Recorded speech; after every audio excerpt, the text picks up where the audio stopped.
ابن جریح نے خبر دی، انہوں نے کہا کہ مجھے نافع نے خبر دی، انہوں نے کہا مجھے عبداللہ بن عمر رضی اللہ تعالیٰ عنہ نے خبر دی کہ رسول اللہ صلی اللہ علیہ وسلم ایک رات کسی کام میں مشغول ہو گئے اور بہت دیر کی۔ ہم نماز کے انتظار میں بیٹھے ہوئے مسجد ہی میں سو گئے، پھر ہم بیدار ہوئے، پھر ہم سو گئے، پھر ہم بیدار ہوئے،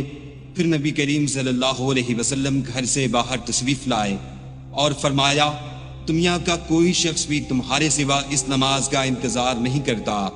اگر نیند کا غلبہ نہ ہوتا تو ابن عمر رضی اللہ تعالی عنہ نماز عشاء کو پہلے پڑھنے یا بعد میں پڑھنے کو کوئی اہمیت نہیں دیتے تھے، کبھی نماز عشاء سے پہلے آپ سو بھی لیتے تھے۔ ابن جریح نے کہا کہ میں نے عطا سے معلوم کیا تو انہوں نے فرمایا کہ میں نے حضرت عبداللہ بن عباس رضی اللہ تعالی عنہ سے سنا تھا کہ نبی کریم صلی اللہ علیہ وسلم نے کہ ایک رات عشاء کی نماز میں دیر کی، جس کے نتیجے میں لوگ مسجد ہی میں سو گئے، پھر بیدار ہوئے، پھر سو گئے، پھر بیدار ہوئے، آخر میں عمر بن خطاب رضی اللہ تعالی عنہ اٹھے اور پکارا نماز۔ عطا نے کہا کہ ابن عباس نے بتایا کہ اس کے بعد نبی صلی اللہ علیہ وسلم گھر سے تشریف لائے۔ وہ منظر میری نگاہوں کے سامنے ہے جبکہ آپ صلی اللہ علیہ وسلم کے سر مبارک سے پانی کے قطرے ٹپک رہے تھے اور آپ ہاتھ سر پر رکھے ہوئے تھے۔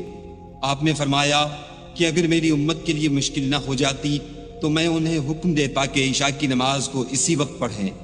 میں نے عطا سے مزید تصدیق چاہی کہ نبی کریم صلی اللہ علیہ وسلم کے ہاتھ سر پر رکھنے کی کیفیت کیا تھی۔ ابن عباس رضی اللہ تعالی عنہ نے انہیں اس سلسلے میں کس طرح خبر دی تھی،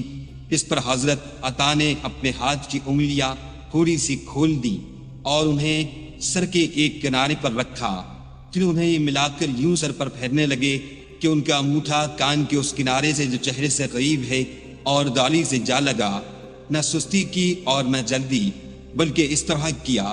اور کہا کہ پھر حضرت صلی اللہ علیہ وسلم نے فرمایا کہ اگر میری امت پر مشکل نہ گزرتی تو میں حکم دیتا کہ اس نماز کو اسی وقت پڑھا کریں۔